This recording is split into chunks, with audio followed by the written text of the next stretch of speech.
Harlem, New York. Summer of 1948. The August heat was suffocating, rising from the cracked asphalt and radiating from the tension that gripped the border of 110th Street. That invisible, blood-soaked line divided two worlds. Below it lay the territory of the Italian Mafia, where the Genovese family sat at the peak of their post-war power. Above it was Harlem, the kingdom of Ellsworth Bumpy Johnson. It was 11 p.m. on Friday, August 13th. Small's paradise was packed. The saxophone screamed out soulful jazz notes, cigarette smoke curled through the yellow light, and illegal whiskey flowed freely. High rollers, numbers, runners, and corrupt politicians gathered here for pleasure. But tonight, the air in the club didn't thicken with music, but with the arrival of three uninvited guests. Three white men, dressed in expensive, tailored Italian silk suits, stepped through the heavy oak doors. They weren't tourists. They were soldiers of the Genovese family, the most powerful and brutal criminal organization in America. Leading them was Salvatore Sal the Knife Minelli, a capo known for his sadism and volatile temper. He didn't come to Harlem to drink. He came to make a statement. He walked straight to the bar and swiped a customer's drink to the floor. The sound of shattering glass cut through the jazz like a gunshot. The room went silent. Over 150 pairs of eyes locked onto the bar. Salvatore didn't look at anyone. He just sneered, lit a Cuban cigar, blew smoke into the bartender's face, and spoke in an arrogant voice that echoed off the walls. Tell your boss that starting tonight, every policy slip sold north of 110th Street kicks back 20% to the Genovese family. Harlem's self-rule is over. We write the laws now. This wasn't just a shakedown. It was a public execution of respect, a direct slap in the face to Bumpy Johnson and the order he had built. In 1948, nobody crossed 110th Street to give orders to Bumpy's people. Nobody, except those who believed they were untouchable. Bumpy Johnson sat at a table in the shadows where he watched his kingdom. He didn't stand up. He didn't reach for a gun. He didn't even shift in his seat. His eyes were as still as a lake before a hurricane, watching Salvatore laugh with his men. Bumpy knew the Genovese family was testing the waters. They wanted to see if the godfather of Harlem would dare challenge the military might of the Italian Mafia. If Bumpy reacted with anger, he would start a war Harlem couldn't win with bullets. But if he stayed silent, he would lose all respect. Bumpy signaled his bodyguard to stand down. He stood up slowly, adjusted his suit button, and walked toward the bar. His steps were soft but carried such weight that the crowd parted like the tide. He stopped in front of Salvatore, looking straight into the capo's bloodshot eyes. The silence was suffocating. "Sal," Bumpy said, his voice low and cold, void of any anger. "You crossed the line. 110th Street isn't just a road. It's a promise. You stay on your side, I stay on mine. Tonight, you broke that promise." Salvatore laughed, a sound full of contempt. He leaned in close to Bumpy, whispering loud enough for the room to hear. "Promises? Promises are for equals, Bumpy. You think you're equal to the Genovese family? You have 24 hours to gather the cash. If not, I burn this club down, and I hang you from a lamppost on 125th. Bumpy didn't blink. He looked deep into Salvatore's eyes and delivered a verdict, cold, final, and ruthless. 24 hours, Bumpy repeated. "You're right. Someone will vanish in 24 hours, but it won't be me. Enjoy tonight, Sal, because this is the last time you'll see the lights of New York." Salvatore spit on the floor, signaled his men, and walked out, leaving behind a trail of arrogant laughter. He believed Bumpy was just saving face. He believed the Mafia was invincible. He believed he had won. But Salvatore had made the same fatal mistake Dutch Schultz made 13 years prior. He underestimated Bumpy Johnson's patience. As the doors of Small's paradise closed, Bumpy turned to his closest associate, his voice sharp as a razor. "Don't use loud guns. Don't leave a trace. They like crossing 110th Street? Fine. Make sure they can never cross back. We have 24 hours to turn these three men into air." The clock began to tick, and the Harlem night began to shift, preparing for a brutal hunt that criminal history would later call the Night of Ghosts. Salvatore Minelli made his first mistake the moment he turned his back on Bumpy Johnson. He walked out of Small's Paradise feeling like a conqueror, flanked by his two soldiers, Joey the Hammer and Vinny Soft Hands. They climbed into their black Cadillac, parked illegally right in front of the club, laughing as they lit fresh cigars. To them, the silence of the Harlem streets wasn't a threat, it was submission. They thought they had scared the neighborhood into quiet obedience. They didn't understand that in Harlem, silence is the sound of a closing trap. Instead of driving straight back to the safety of Italian Harlem, south of 110th Street, Salvatore decided to linger. He wanted to twist the knife. He ordered his driver to cruise slowly down 125th Street, surveying the territory he claimed to now own. They stopped at an all-night diner near Lenox Avenue, a place known for its late-night grit. Salvatore wanted a steak. He wanted to eat in the heart of enemy territory to prove he could. Inside the diner, the air conditioning hummed, masking the reality outside. But on the street, the atmosphere had shifted. The Harlem Telegraph, the invisible network of lookouts, runners, and street vendors, had already transmitted Bumpy's order. From the rooftops and the alleyways, eyes were watching the Cadillac. Bumpy didn't send an army. He sent 3 men, specialists. Men who didn't carry Tommy guns, but ice picks and garrotes. Men who knew how to operate in the spaces between heartbeats. At 12:15 a.m., Vinny Soft Hands excused himself from the booth to use the payphone in the back hallway. He wanted to call his girl in Brooklyn to brag about how they had just humiliated the King of Harlem. He stepped into the narrow corridor, the smell of grease and stale smoke heavy in the air. He dropped a nickel into the slot and dialed. He never heard the ring. The bulb in the hallway flickered once and died, plunging him into darkness. Before Vinny could curse, a hand clamped over his mouth with the force of a hydraulic press. There was no struggle, no scuffle of shoes on linoleum, just the soft, wet sound of a blade entering the base of the skull, severing the brainstem instantly. It was surgical. Vinny was dead before his knees buckled. His body wasn't left on the floor. In Bumpy Johnson's world, you don't leave clutter. The back door of the diner opened silently. 2 shadows lifted the lifeless mafioso and carried him into the alley where a laundry truck was idling with its engine off. They tossed him into the back amongst piles of soiled linens. Within 60 seconds, the hallway was empty. The light bulb flickered back on. The payphone hung on its hook, silent. Back in the booth, Salvatore checked his gold watch.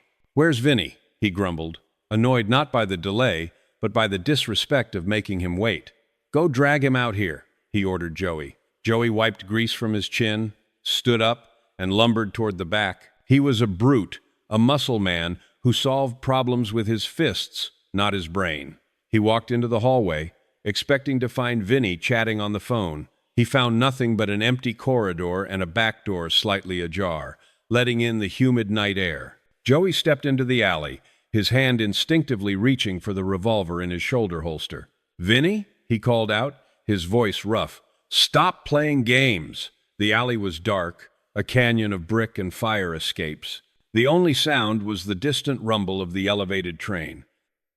Joey turned to go back inside, sensing for the first time that something was wrong. That's when he saw it. A single, pristine white handkerchief lying on the dirty asphalt near the door. It wasn't Vinny's. It was pressed, folded, and placed there deliberately. A message. Panic is a cold sensation. It started in Joey's stomach and clawed its way up to his throat. He realized then that the silence of Harlem wasn't submission. It was the breath being held before the scream. He rushed back into the diner, his face pale. "Sal," he hissed, leaning over the table. "Vinny's gone. No sign, just gone." Salvatore Minelli stopped chewing. The arrogance in his eyes was replaced by a flicker of confusion, then rage. He didn't see a ghost. He saw a challenge. He slammed his fist on the table. "They snatched him? These animals snatched him?" He stood up, knocking over his water glass. "Let's go. We're tearing this neighborhood apart until we find him." He marched out of the diner, Joey close behind, expecting to see his Cadillac waiting at the curb. But the street was empty. The car was gone. The streetlights had mysteriously gone dark on that specific block. And for the first time in his life, Sal the Knife felt the weight of 1,000 eyes watching him from the darkness. The hunt had begun, and he wasn't the hunter. Sal Minelli stood on the corner of 126th Street, his chest heaving, his silk suit soaked in sweat that had nothing to do with the summer heat. The darkness of the block was unnatural. It was a void. Even the moon seemed to look away. Beside him, Joey the Hammer held his revolver openly, spinning in circles, aiming at shadows, aiming at nothing. They were two wolves who had suddenly realized they were standing in a bear trap. "We walk," Sal spat, his voice cracking. "We walk to 110th. We cross the line. We come back with an army, and we burn this whole place to ash." They started moving south, walking in the middle of the street to avoid the dark mouths of the alleyways. But Harlem is a living organism, and tonight it was rejecting them. A yellow cab turned the corner, its headlights cutting through the gloom. Sal waved his arms frantically, stepping into the light. "Stop! Hey, stop!" The cab slowed. The driver, an older black man with a flat cap, peered through the windshield. He looked at the gun in Joey's hand, then looked up at Sal's face. There was no fear in the driver's eyes, only recognition. He knew who they were, and more importantly, he knew who was hunting them. The driver didn't stop. He accelerated, swerving around them, disappearing into the night. "They know," Joey whispered. "Sal, everybody knows." They made it 2 blocks before the trap snapped shut. A delivery truck, heavy and rusted, pulled out from a side street, blocking their path forward. It was an ice truck, the kind used to supply the speakeasies and butcher shops. The engine idled with a low, mechanical growl. Sal turned to run back the way they came, but headlights flared to life behind them. A second vehicle, a black sedan, blocked the retreat. Sal Minelli, the man who terrorized Little Italy, the capo who broke fingers for fun, realized his gun was useless. You can shoot a man, you can't shoot a neighborhood. From the ice truck, 3 men stepped out. They wore workers' coveralls and newsboy caps pulled low. They didn't speak. They didn't shout. They moved with the coordination of a demolition crew. Joey raised his gun, screaming, "Back off! I'll drop you!" The shot never came. From the rooftops above, a single brick dropped. It wasn't thrown. It was dropped with mathematical precision. It struck Joey's shoulder with a sickening crunch, shattering his collarbone. He dropped the gun, howling in pain, falling to his knees. Before Sal could react, the men from the sedan were on him. There was no cinematic fistfight. A heavy leather sap struck the back of Sal's head. The world went white, then black. When Sal woke up, the darkness was absolute, and the air was freezing. The smell of raw meat and sawdust filled his nose. He was moving. The vibration of the road rumbled through his spine. He tried to move his hands and found them bound with baling wire. He wasn't in a cell. He was in the back of the ice truck. He wasn't alone. A lighter flickered in the corner of the cargo hold. The small flame illuminated the terrified face of Joey, who was huddled against a block of ice, clutching his broken shoulder. And next to Joey lay a bundle wrapped in laundry sheets, the lifeless form of Vinny Softhands. The gang was reunited. The lighter was held by a man sitting calmly on a crate of frozen beef. It wasn't Bumpy Johnson. Bumpy didn't ride in ice trucks. It was his enforcer, a man known only as Big Whisper. He looked at Sal with eyes that held zero compassion. "You wanted to cross 110th Street, Big Whisper said, his voice barely audible over the hum of the tires. "You wanted to own the numbers. You wanted the money." He snapped the lighter shut, plunging them back into darkness, leaving only the glowing ember of his cigarette. "Now you're just cargo. And cargo doesn't make demands. Cargo just goes where it's sent." The truck hit a bump, and the bodies jostled. Sal Minelli realized with a jolt of terror that they weren't heading south toward the safety of the Italian district. The truck was heading north, toward the river, toward the end of the line. The arrogance of the Genovese family had been packed into a freezing metal box, stamped for disposal. The consequence had arrived. The ice truck rumbled to a halt. The engine died, replaced by the sound of water lapping against rotting wood. They weren't at a cemetery. They were at the West Side Piers, a desolate stretch of the Hudson River where the streetlights had been shot out years ago. The rear doors swung open, and the humid night air rushed in, displacing the smell of frozen meat. Big Whisper didn't shout commands. He simply nodded to the men standing outside. Rough hands grabbed Sal and Joey, dragging them from the cargo hold and throwing them onto the wet cobblestones. Vinny's corpse followed, landing with a dull thud beside them. Sal Minelli, the man who wore $300 suits, was now on his knees in the mud, shivering, stripped of his dignity. He looked up. The skyline of Manhattan loomed in the distance, indifferent. Standing before him wasn't an execution squad, but a jury of shadows. Big Whisper stepped down from the truck, lighting another cigarette. The flame illuminated his face, stone cold, bored. "Sal," Big Whisper said, exhaling a plume of smoke, "you made a calculation. You thought Bumpy was a businessman. You thought you could negotiate the price of a ticket." He walked closer, his boots crunching on the gravel. "But Bumpy isn't a businessman tonight.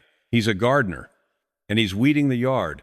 My family will pay," Sal stammered, his voice desperate, grasping for the only power he ever knew: money. "Genovese, he'll pay double, triple. Just let us walk." Big Whisper chuckled, a low, dry sound. "That's the problem, Sal. You think currency is green. In Harlem, currency is respect. And you're bankrupt," he signaled to the men. There was no ceremony, no last rites. Two men stepped forward with lengths of heavy chain and cinder blocks, the tools of the waterfront. They weren't trying to hide the bodies forever. They were preparing a delivery. They wrapped the chains around Joey's legs first. The brute who relied on his gun began to weep, a jagged, broken sound. Big Whisper silenced him with a single, efficient shot to the temple. The weeping stopped. The body slumped. Sal watched, his eyes widening in total horror. He realized then that he wasn't being murdered. He was being returned. He was a message in a bottle, and the river was the postman. "You," Big Whisper said, looking down at Sal, "you don't get the bullet yet. You get to feel the water." They chained Sal while he was still alive. They dragged him to the edge of the pier. The black water of the Hudson churned below, oily and deep. "Tell the devil Bumpy sent you," Big Whisper said. They pushed. The splash was heavy, swallowing the scream before it could fully form. Sal Minelli sank into the darkness, weighed down by the iron of his own arrogance. Joey and Vinny followed. 3 splashes. 3 mafiosos vanished into the Hudson. But the message wasn't just the killing. It was the location. They weren't dumped in the middle of the river to disappear. They were dropped specifically near the currents that fed into the East River, drifting toward the Italian-controlled docks. Sunrise, Saturday, August 14th. The sun broke over the city, indifferent to the sins of the night. A dock worker at the Fulton Fish Market, deep in Genovese territory, spotted something bobbing against the pilings. It wasn't a fish. It was a suit, Italian silk, ruined by salt and death. The police pulled Salvatore Minelli from the water 3 hours later. He was blue, bloated, and bound, but it was what they found in his pocket that froze the blood of the Genovese capo who came to identify the body. The police handed over a soggy, water-stained piece of paper that had been sealed inside a wax pouch to keep it dry. It wasn't a threat. It wasn't a demand for money. It was a receipt. It read, "Toll paid. Do not cross again." The message was received. The silence of the river spoke louder than any bomb. The Genovese family looked at the body of their feared capo, then looked north toward 110th Street, and for the first time in a decade, they blinked. Sunday morning in New York usually smelled of coffee and fresh pastries, but on August 15th, 1948, the air in the back room of the Pleasant Avenue Social Club smelled of stale cigar smoke and fear.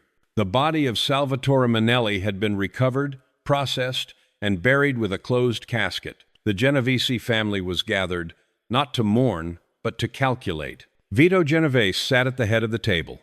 His face was a mask of fury. He wanted blood. He wanted to send 50 carloads of men into Harlem with Tommy guns and burn every policy bank Bumpy Johnson owned. To him, the death of a capo was a declaration of war that required a nuclear response. "We take the whole neighborhood," Genovese growled, his fist trembling on the table. "We kill Johnson. We kill his lieutenants. We kill anyone who ever said hello to him." But sitting to his right was Frank Costello, the prime minister of the mob. Costello didn't rule with anger. He ruled with arithmetic. He looked at the autopsy report, then at the ledger of profits coming from the Harlem numbers game. He saw the reality that Genovese was too angry to see. "Vito," Costello said softly, silencing the room, "you want to invade Harlem? You're talking about a guerrilla war in a jungle we don't know. Johnson has 10,000 eyes on the street. We have none. You send 50 cars up there, maybe 10 come back. And while we're fighting a war over pride, the cops shut down the numbers, and we lose millions." Costello tapped the receipt the note Bumpy had pinned to Sal's chest. "Toll paid. Johnson isn't saying he wants to fight us," Costello continued. "He's saying he wants to do business, but only if we stay on our side of the fence. We lost 3 men. That's the cost of doing business badly. We don't go back up there. We respect the line." The room went silent. It was a pivotal moment in the history of American organized crime. The most powerful mafia family in the country decided to swallow its pride rather than face the tactical nightmare of fighting Bumpy Johnson on his own turf. The order went out that afternoon. No Italian soldier crosses 110th Street without an invitation. The border was sealed. Up in Harlem, the atmosphere was electric. The news of the new law spread through the grapevine faster than the wind. People knew. They didn't speak about it openly, that was dangerous, but they knew. The ice truck, the river, the note, the details were whispered in barber shops and church basements. Bumpy Johnson didn't throw a party. He didn't celebrate. On Monday morning, he did exactly what he had done every Monday for 10 years. He stepped out of his apartment on 120th Street, dressed in an immaculate gray suit, and walked down Lenox Avenue. But this walk was different. As he passed, the street changed. Young men stopped gambling on the corner and straightened up. Shopkeepers came out to sweep their sidewalks. Old women nodded their heads in silent gratitude. They weren't just looking at a gangster. They were looking at a guardian. For a community that was constantly marginalized, abused by the police, and preyed upon by outsiders, Bumpy represented something intoxicating: power. He had drawn a line in the sand against the most dangerous force in the city, and the line held. He stopped at the same diner where Sal Minelli had tried to eat his last meal. He sat in the same booth. The waitress, a woman who had worked there for 20 years, poured his coffee without shaking, though her eyes were wide. "Mr. Johnson," she whispered. "Is it over?" Bumpy took a sip of the black coffee, looking out the window at the busy street, at the people living their lives under his protection. "The rain has stopped, Martha," Bumpy said, his voice calm. "But the storm never really ends. It just changes direction." He was right. The external war was won. The Genovese family had retreated.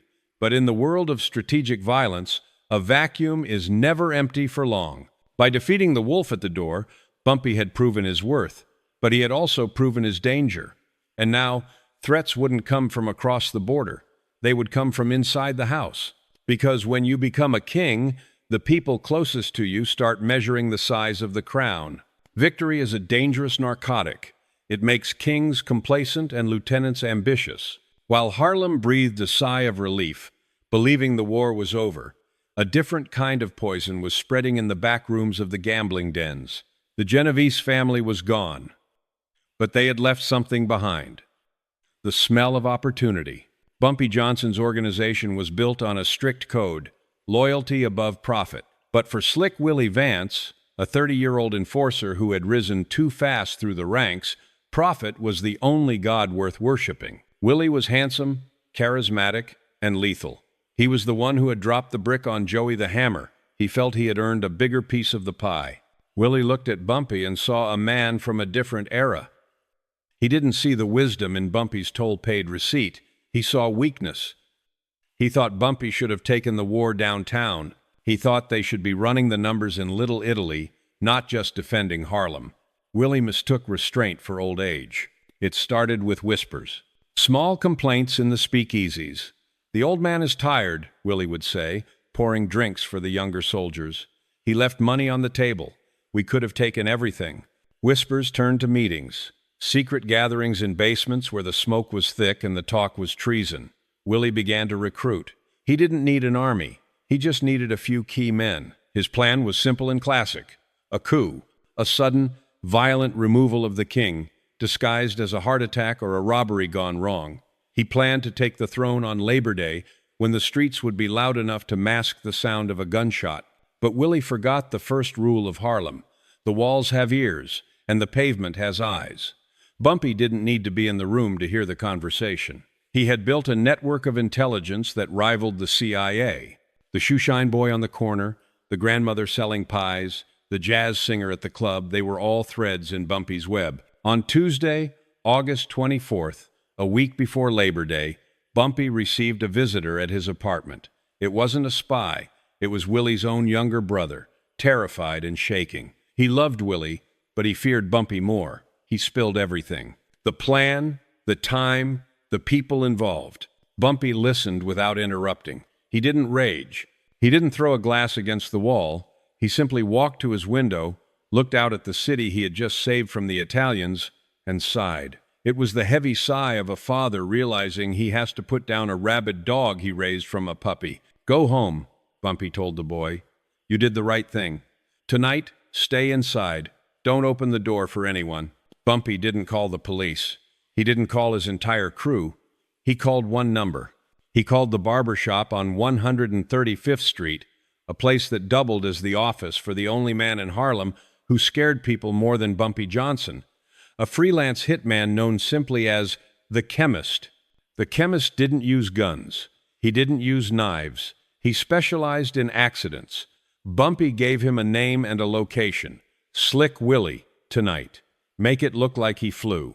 The internal war was about to end before it even began. Willie thought he was playing chess, but he was about to find out he was just a pawn on a board he couldn't see. Willie Vance lived in a penthouse at the Dunbar Apartments, a fortress of brick and steel that looked down on the streets he planned to rule.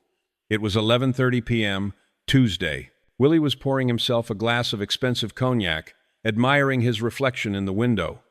In his mind, he was already the king. He imagined Bumpy Johnson as a relic, a dinosaur waiting for the meteor. Willie didn't know the meteor was already standing in his living room. He didn't hear the door open. He didn't hear footsteps on the plush carpet. The Chemist moved like smoke. Willie only realized he wasn't alone when he saw the reflection of a man in the window glass, a man wearing a long raincoat and surgical gloves, standing calmly by the bookshelf.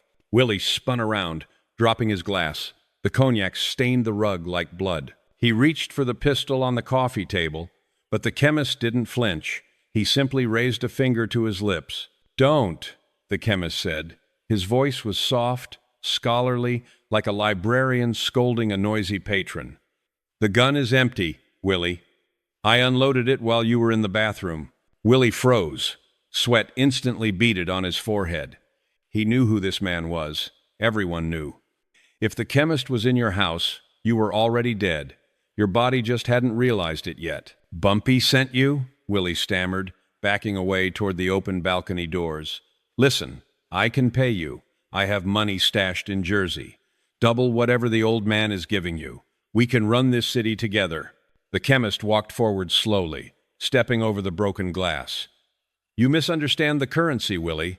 Bumpy didn't pay me with money. He paid me with a favor, and I always balance my books." Willie hit the railing of the balcony. He was 7 stories up. The Harlem night air was cool, but Willie felt like he was burning. He looked down at the street far below, then back at the man in the raincoat. "It's a long way down," the Chemist observed, standing just inches away now. "You wanted to be above everyone, didn't you, Willie? You thought you could fly closer to the sun than Bumpy Johnson. Well, here is your chance to fly." Willie tried to scream, tried to fight, but the Chemist was faster and stronger than his slender frame suggested. With a precise, calculated shove, using just enough force to simulate a drunken stumble, he sent Willie Vance over the railing. For a second, Willie was weightless. The ambition, the greed, the plans for a coup, all of it was canceled by the law of gravity. He didn't scream. There wasn't time. He hit the pavement of 150th Street with a sound that was final and wet. A crowd gathered within seconds. The police arrived 10 minutes later. The report was written exactly as Bumpy Johnson had intended. Accidental death. Victim was intoxicated and fell from the balcony. There was no murder investigation, no manhunt, just a tragic accident involving a young man who didn't know his limits. But the next morning, every soldier in Bumpy's organization got the message. They looked at the spot on the pavement where Willie had landed, and they understood the new reality. You can fight the police, you can fight the Italians, but you cannot fight Bumpy Johnson from the inside. Treason doesn't get you a trial, it gets you a flight lesson. With the external threat neutralized and the internal rot excised, Bumpy Johnson had achieved total control.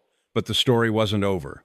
The silence he had created was too perfect, too absolute. And in the vacuum of power, a new kind of legend began to form, one that would turn Bumpy from a gangster into a folk hero. By the winter of 1948, the blood had been washed off the streets, and a strange peace settled over Harlem. Bumpy Johnson had secured the borders and purged the traitors. Now, he turned his attention to the most powerful weapon in his arsenal, the people. Bumpy understood a fundamental truth that the Mafia and the police never grasped. You cannot rule a kingdom if the peasants are starving. Violence can win a battle, but only benevolence can secure the throne. Thanksgiving arrived in November with a biting cold wind. In the tenements of Harlem, heat was a luxury and food was scarce.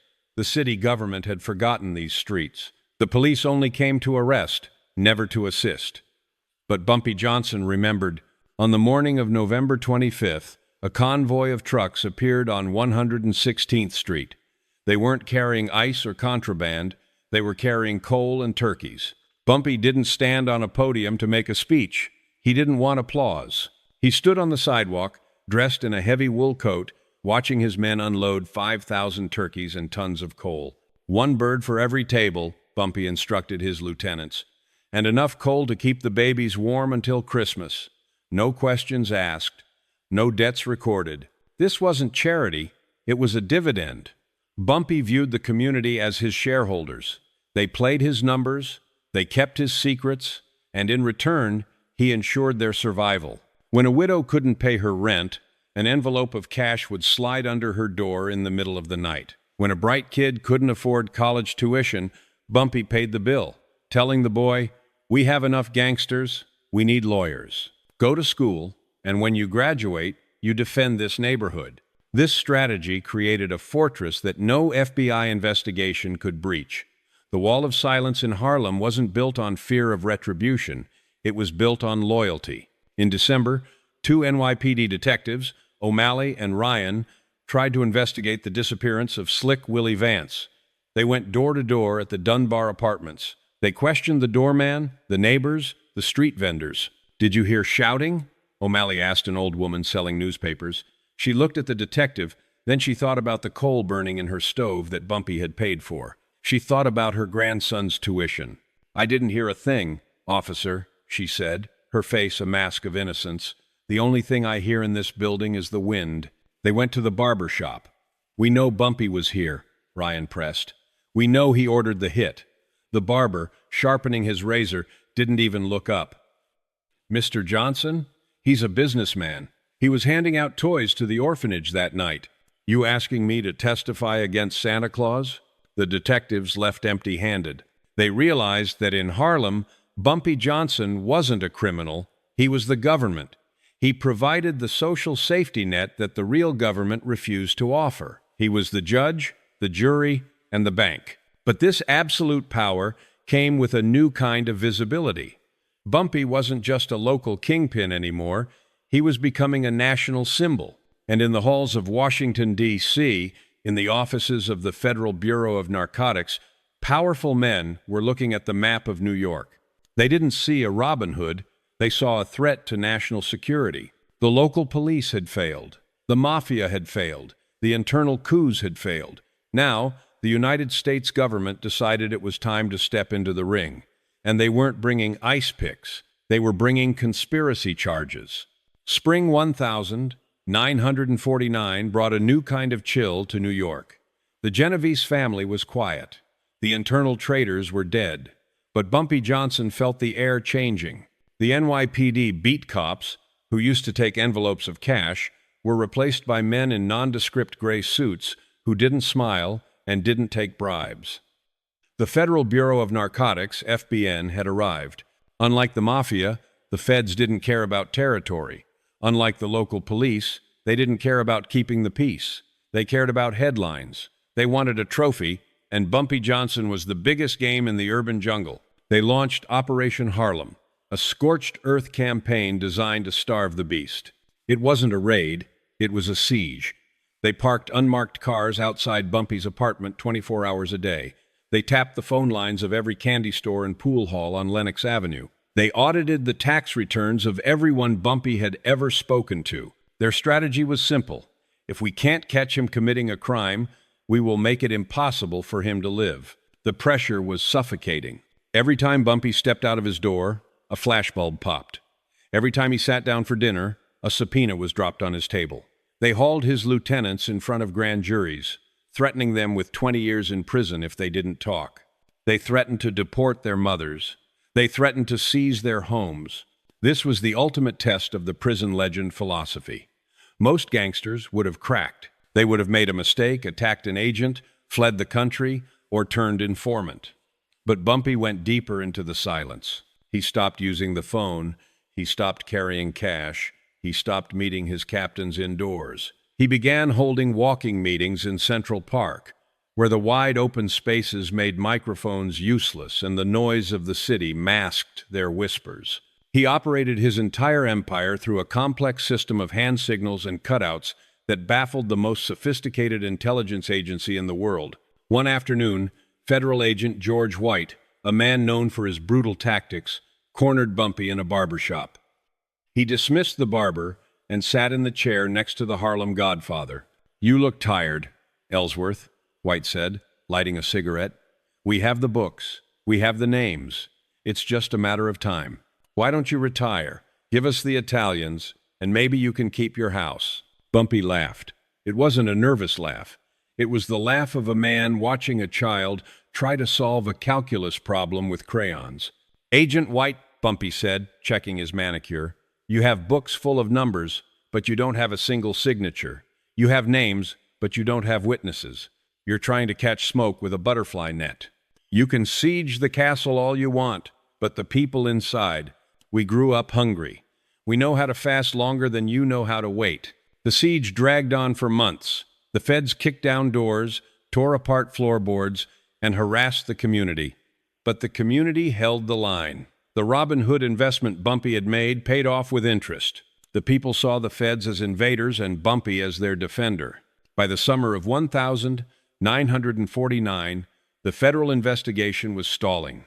They had spent millions of dollars and had nothing to show for it but a few low-level runners and a mountain of useless surveillance tapes. They realized that Bumpy Johnson had built something unbreakable, an organization held together not by fear of violence, but by a shared code of silence that was stronger than the law. Desperate and humiliated, the government realized they couldn't win fair. If they couldn't find a crime, they would have to manufacture one. If they couldn't find a witness, they would have to buy one. The siege was ending, and the final act was beginning. A conspiracy was being hatched in the dark offices of Washington, D.C., one that would force Bumpy to make the ultimate sacrifice for his legacy. By the winter of 1950, the federal agents had packed up their surveillance vans. The Operation Harlem files were boxed up and shoved into the dusty archives of the Department of Justice, stamped with a single frustrating word: inconclusive. They had the manpower, they had the budget, they had the laws, but they couldn't break the bond between a king and his people. Bumpy Johnson had defeated the Italians with violence, he had defeated the traitors with intelligence, and he had defeated the United States government with silence. The end of the 1948 war wasn't marked by a peace treaty or a parade. It ended the way it began, quietly. The border at 110th Street became more than a line on a map. It became a monument. For the next 20 years, Italian mobsters would drive past that street and instinctively check their speedometers. They knew that crossing that line meant entering a jurisdiction where their money had no value and their threats had no echo. Bumpy Johnson continued to walk down Lenox Avenue, but he was no longer just a gangster. He had evolved into something far more dangerous and far more enduring, a myth. Young hustlers would stop playing dice when he passed, Old men would tip their hats. They didn't see a criminal. They saw the man who stood tall when everyone else was on their knees. They saw the man who made the Genovese family, the terrifying wolves of New York, look like frightened sheep. But Bumpy knew the truth. He knew that the crown is heavy, and it only gets heavier with time. He knew that in the game of strategic violence, there is no retirement. You don't win the game, you just survive the round. One evening, years later, a young reporter brave enough to approach him asked, "Mr. Johnson, how did you do it? How did you beat the army, the mob, and the government?" Bumpy smiled, that same cold, impenetrable smile he had worn at Small's Paradise in 1948. He lit a cigarette and looked at the smoke drifting toward the Harlem sky. "I didn't beat them, son," Bumpy said softly. "I just outlasted them. They fought for money. They fought for headlines. I fought for my home, and a man fighting for his home never gets tired." Bumpy Johnson eventually passed away in 1968, eating a meal at a diner, surrounded by the people he protected. He died as a free man in his own kingdom. But the story of 1948, the story of the 3 mafiosos who vanished into the river, the story of the traitor who learned to fly, and the story of the silent war became the unwritten constitution of the underworld. It taught a lesson that echoed through the prison yards of Alcatraz and the streets of New York for generations to come. Respect is not given, it is taken. Silence is not empty, it is full of answers. And if you disrespect the King of Harlem, you don't get a trial. You get a receipt, toll paid.